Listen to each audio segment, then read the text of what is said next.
स्वयं वेदव्यास जी महाराज ने स्कंद पुराण में, विष्णु पुराण में, कुर्म पुराण में, ब्रह्म वैवर्त पुराण में और भी अनेक पुराणों में कार्तिक के महत्व का वर्णन।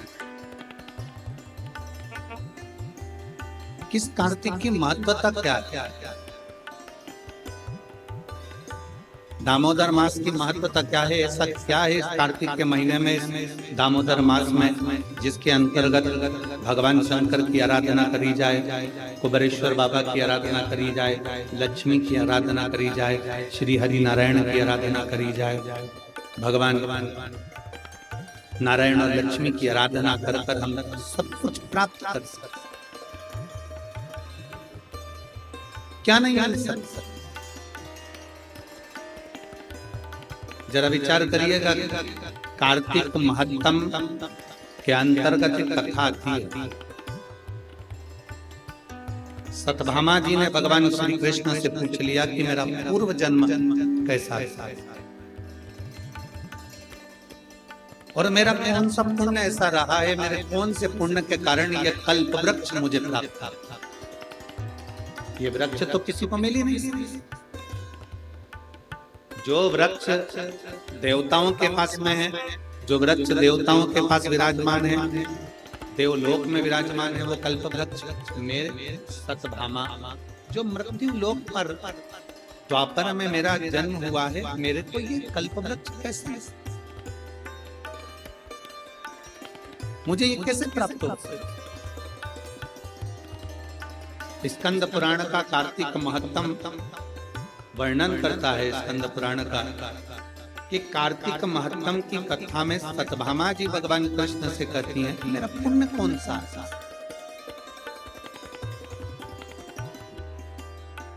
ऐसा कौन सा पुण्य हमने कर दिया जो पुण्य के बल पर आपने ये सुंदर वृक्ष कल्प वृक्ष हमें प्राप्त हो गया, आप हमें प्राप्त हो गए? हमारा पुण्य कौन सा था? भगवान कृष्ण मुस्कुराए और मुस्कुराकर कार्तिक के महत्तम का वर्णन कर दिया दामोदर मास का कि सुनो सत्यभामा जी, तुम्हारे पिता मायापुरी के एक सुंदर आनंद में रहने वाले एक ब्राह्मण परिवार का, जिनका नाम देव शर्मा, जिनका गोत्र आंत्री था। देव शर्मा नाम के वो ब्राह्मण जिनका आंतरी गोत्र है, कई समय तक उन्होंने शिव पंचायत की पूजन करी। हमने पहले भी कहा कि शिव पंचायत की पूजन का फल बहुत होता है। शिव पंचायत की पूजन का बड़ा आनंद है। आप लोगों के स्मरण में होगा, एक एकादशी होती है वैष्णव एकादशी, एक होती है स्मार्ती एकादशी, अर्थात सबसे वैष्णव एकादशी का मतलब ये होता है कि आप नारायण को मानने वाले हो, आप केवल एक को मानने वाले हैं, तो ये वैष्णव धर्म के अंतर्गत आ गया। स्मार्त की जो एकादशी होती है उसमें आप नारायण को भी भज रहे हो, उसमें आप सूर्य भगवान को भी भज रहे हो, उसमें आप दुर्गा महारानी को भी भज रहे हो, उसमें आप गणेश जी महाराज को भी भज रहे हो, उसमें आप शंकर भगवान को भी भज रहे हो। स्मार्त एकादशी सबके आनंद। हमारे पुष्टि मार्ग कहता है कि किसी भी रूप में एकादशी का व्रत करो पर करो। हम तो पहले भी कहे बकरी जैसे चरो पर एकादशी करो, कैसे भी हो पर होना चाहिए। चाहे आप वैष्णव के भाव से करो, चाहे स्मार्त के भाव से करो, पर एकादशी का फल अपने को मिलना चाहिए। अब सत्यभामा जी ने पूछा कि मेरा पुण्य कौन सा ऐसा प्रबल हो गया जिस पुण्य के बल पर मुझे आप मिल गए, ये सुंदर कल्प वृक्ष मुझे प्राप्त हो गया। कहा आपके पिता एक ब्राह्मण कुल में मायापुरी में रहते थे, देव शर्मा उनका नाम था और आंतरिक उनका गोत्र था। उनकी अवस्था पूजन करते करते उनकी धर्म पत्नी और उनकी अवस्था निकलती चली गई, अधेड़ी अवस्था। बचपन, जवानी और अधेड़ी और बूढ़ा। अधेड़ी मतलब एक अवस्था निकलती चली गई, 60 की अवस्था के आनंद में जब आपके पिता पहुंच रहे थे, तब उनके मन में आया कि मेरी कोई औलाद नहीं, मेरी कोई संतान नहीं, और कुछ कृपा ये पंचदेव, शिव पंचायत में 5 देव विराजमान होते हैं। पहले सूर्य हैं, दूसरे नंबर पर मेरे देवाधिदेव महादेव हैं, तीसरे नंबर पर माँ दुर्गा है, चौथे नंबर पर बड़े आनंद से श्री गणेश जी महाराज हैं, 5वें नंबर पर भगवान श्री हरि, भगवान श्री नारायण। 5 देव विराजमान हैं, पंचदेव विराजमान हैं और वो बैठे जिनकी आराधना स्वयं देव शर्मा कर रहे हैं। सतभामा जी, आपके पिता के मन में भाव आया कि मेरे घर में औलाद नहीं, कोई औलाद आ जाए। भगवान से प्रार्थना करते, प्रतिदिन शंकर को 1 लोटा जल समर्पित करते। और जिस पंचायत में स्वयं शिव बैठे हैं, तो शास्त्र कहता है उस पंचायत का निर्णय कोई नहीं करता, उस पंचायत का निर्णय फिर देवाधिदेव महादेव ही करते, शिव ही करते। बोल बम का नारा है, सारी समस्या का हल।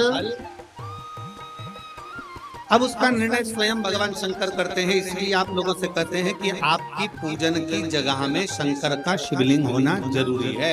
भले आप ठाकुर जी की सेवा करो, राधा रानी की सेवा करो, लक्ष्मी जी की सेवा करो, नारायण की सेवा करो, ब्रह्मा जी की सेवा करो, देवी की सेवा करो, चाहे देवता की सेवा करो, किसी की भी सेवा कर रहे हो, किसी की पूजन कर रहे हो, उसमें शंकर का होना जरूरी है। जिस जगह शिव नहीं होता, जैसे दक्ष प्रजापति के यज्ञ में शंकर नहीं थे, तो वहां पर विघ्न नहीं आई। जहां शिव नहीं है वहां विघ्न नहीं। शिव है तो विघ्न को टाल, क्योंकि जिसका पुत्र ही विघ्नहर्ता है, जिनके बेटे ही स्वयं गणेश जी विघ्नहर्ता है, तो फिर तो विघ्न टालेगा। शंकर भगवान वहां पर विराजमान। तो सारे दुख को हरने वाले, सारे कष्टों को हरने वाले, सारी बीमारियों को हरने वाले, सारे तकलीफों को हरने वाले केवल वहां शंकर विराजमान हैं। तो पंचायत में कोई निर्णय कोई नहीं करेगा, पंचायत का निर्णय स्वयं शिव कर रहे हैं। शंकर भगवान पर 1 लोटा जल चढ़कर, सूर्य को अर्घ देकर, माँ भवानी के चरणों में जल देकर, स्वयं नारायण का स्मरण कर कर, स्वयं गणेश जी का पूजन कर कर देव शर्मा ने विनती करी और देव शर्मा ने विनय करा, तो भगवान शंकर ने उसी समय पर उनके एक पुत्री के जन्म का वर प्रदान किया। अब बेटी का जन्म हुआ जिसका नाम था गुणवती, क्योंकि गुणवान, जैसे पिता भगवान का भजन करते थे वो भी भजन करती थी, जैसे पिता स्मरण करते थे वो भी स्मरण करती थी, जैसे पिता मंत्र जाप करते थे वो भी मंत्र जाप करती थी, जैसे पिता नाम जाप करते थे वो भी नाम जाप करती थी।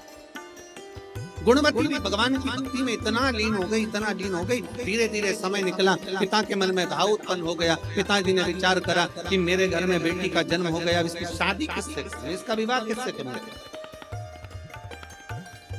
अच्छा, बेटी होती है ना तो बड़ा टेंशन उत्पन्न हो जाता है सभी लोगों का। पर शिव महापुराण की कथा कहती है, शंकर भगवान की अशोक सुंदरी का चरित्र कहता है कि बेटी अगर घर में जन्म ले ले तो चिंता मुक्त होना चाहिए कि अब मेरे घर में बेटी ने जन्म ले लिया, वो अपना भाग्य लेकर आई है तो हमारा भी भाग्य चलता है। बेटी हमारे घर में आई है तो वो भाग्य लेकर आई है तो भाग्य चलता है। लक्ष्मी सबको अच्छी लगती है। आप में से कोई ऐसा है जिसको लक्ष्मी अच्छी नहीं लगती? अरे बोलो तो समझ। किसी को धन अच्छा नहीं लगता हो, लक्ष्मी अच्छी नहीं लगती हो, ऐसा कोई है संसार? जितने आस्था चैनल पर कथा सुन रहे हैं, जितने फेसबुक पर कथा सुन रहे हैं, और जितने कुबेरेश्वर बाबा की पवित्र शिव चर्चा को श्रवण कर रहे हैं, ऐसा कोई हो जिसको लक्ष्मी प्रिय ना? सबको लक्ष्मी प्रिय। एक छोटा कोई लक्ष्मी से पूछे, शिव महापुराण की कथा में चरित्र आता है जब भगवान नारायण के चरणों में लक्ष्मी जी बैठी थी और नारायण से पूछा गया कि प्रभु आपने मुझे किससे प्राप्त करा?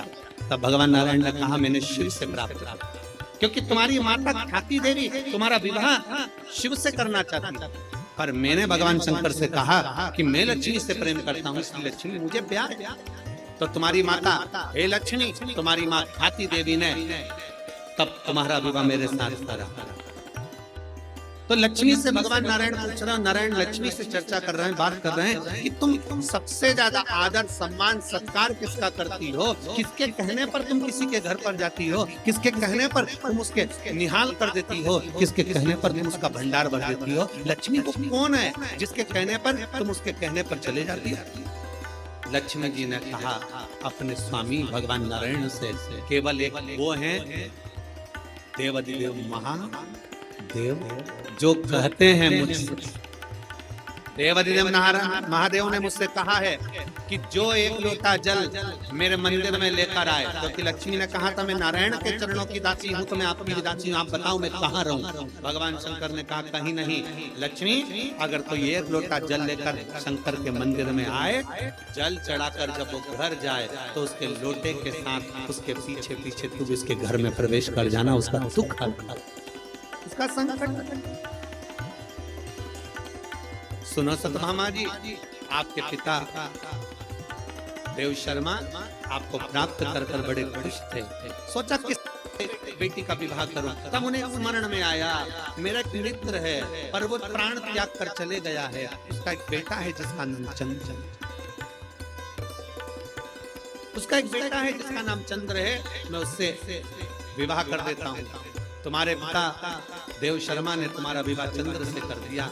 समय बीता, वो भी ब्राह्मण कुल का बालक, इतना अच्छा बालक था जो भगवान की भक्ति में डूबा रहा। सतभामा जी, समय निकल गया। कुछ समय निकलने के बाद तुम्हारे पिता देव शर्मा और चंद्र दोनों किसी तीर्थ के लिए जाने लगे, किसी तीर्थ की ओर अग्रसर होने लगे। और तीर्थ की ओर जब जाने लगे, तीर्थ में जाते जाते जाते जाते एक असुर की दृष्टि इन दोनों पर पड़ जाती है, और एक राक्षस की दृष्टि पड़ने पर राक्षस ने विचार करा कि मैं कुछ भी करूं, इनका संहार कर दूं, इनको मार दूं, क्योंकि दोनों भगवत भजन करने वाले हैं। सतभामा जी, तुम्हारे पिता और तुम्हारे पति दोनों जा रहे थे, इतने में एक असुर की दृष्टि पड़ गई और उन्होंने उनको समाप्त कर दिया। दोनों तीर्थ करने जा रहे थे, भगवत भजन करने जा रहे थे, इसलिए कहीं ना कहीं शिव तत्व को उन्होंने प्राप्त करा था। इसलिए भगवान भोलेनाथ की कृपा हुई और नंदी लेकर शंकर भगवान पधारे, और तुम्हारे पिता और तुम्हारे पति दोनों को नंदी पर बिठाकर शिव कैलाश लेकर तुम अकेले। सतभामा जी, तुम्हारे आंखों में सुगंध था, नेत्रों से जल बह रहा था। एक तरफ पिता चले गए, दूसरी तरफ पति चले गए। विधवा का जीवन कैसे जियोगी, रोती बिलखती, आंखों से आंसू बहाती, करूं तो करूं क्या, कहां जाऊं, किससे कहूं। जब व्यक्ति अकेला पड़ जाता है, सब जगह से छूटकर अकेला जब हो जाता है, तब उस परमात्मा को याद करता, तब उस भगवान को याद। शिव तत्व कहता है, भगवान शंकर की पावन कथा कर रही है। सतभामा जी, तुम्हारी आंखों में जल भर गया, क्या करती, विचार कर कर समय बीतता गया। कार्तिक का महीना आ गया, दामोदर मास आ गया, तुम कहाँ जाओ। तुम्हारे स्मरण में आया कि मेरे पिता शंकर की आराधना करते थे, इसलिए सतभामा जी तुम शिव के मंदिर जाना प्रारंभ कर दी, शंकर की आराधना करना प्रारंभ कर दी। शिव की ऐसी आराधना करी कि शंकर पर जल चढ़ाकर जब तुम आती थी तो एक आंवले के वृक्ष के नीचे जल चढ़ा देती, आंवले के वृक्ष के नीचे से आती थी और घर में प्रवेश कर जाती। प्रतिदिन तुम्हारा एक नियम बन गया, शाम के समय कार्तिक का महीना, और तुम्हें स्मरण नहीं आया कि कार्तिक का महीना है, क्योंकि तुम वैधव्य जीवन जी रही थी, आंखों में जल भरा हुआ था, रो रही थी, तुम्हें सुध नहीं थी। कब कार्तिक आया तुम्हें मालूम नहीं पड़ा, कब दामोदर मास आया तुम्हें मालूम नहीं पड़ा, और कार्तिक के महीने में तुमने दीप दान करना प्रारंभ करा।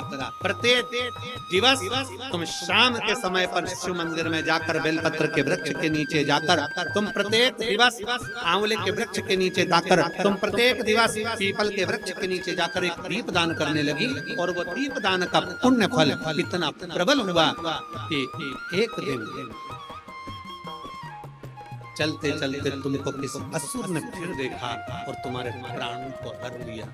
प्राण तो तुम्हारे चले गए, पर कार्तिक के महीने में जो तुमने तुलसी की अर्चना करी, कार्तिक के महीने में जो तुमने आंवले के वृक्ष की अर्चना करी, कार्तिक के महीने में जो तुमने शंकर भगवान को एक लोटा जल चढ़ाया, शिव की ऐसी कृपा हुई, शंकर प्रकट हुए, तुम्हें नंदी पर बिठाए। चलते चलते देवाधिदेव महादेव ने पूछ लिया तुम्हें क्या चाहिए। उसने कहा मेरा जीवन दुख में निकला, मेरे पिता पति चले गए, क्या चाहती हो। मैंने सुना है महादेव जो आपसे मांगता है आप वो दे देते हो। हाँ हाँ बोलो क्या चाहिए। क्या मुझे अगले जन्म में नारायण मिल सकते हैं। शंकर भगवान मुस्कुराकर बोले क्यों नहीं मिल सकते। तुमने कार्तिक महीने में मेरे मंदिर में दीपदान किया है, 1 लोटा जल समर्पित किया है, तुमने तुलसा महारानी का पूजन किया है और कार्तिक के आनंद का जीवन जिया है। इसलिए वर देता हूँ, अगला जन्म जब तुम्हारा होगा, तुम्हारे लिए ही भगवान स्वयं नारायण द्वापर में कृष्ण अवतार लेकर आएंगे और तुम उनकी अर्धांगिनी सत्यभामा बनोगे।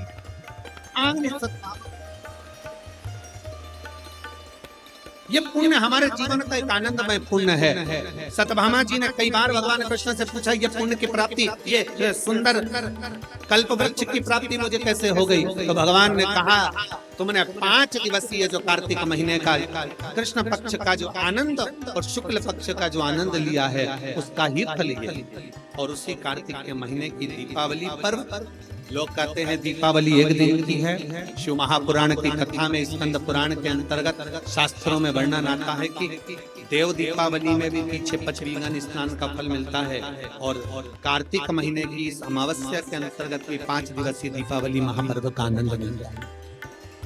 धनतेरस, रूप चौदस, दीपावली, पड़वा और दूज, ये 5 दिन तक दीपावली महापर्व चलता है।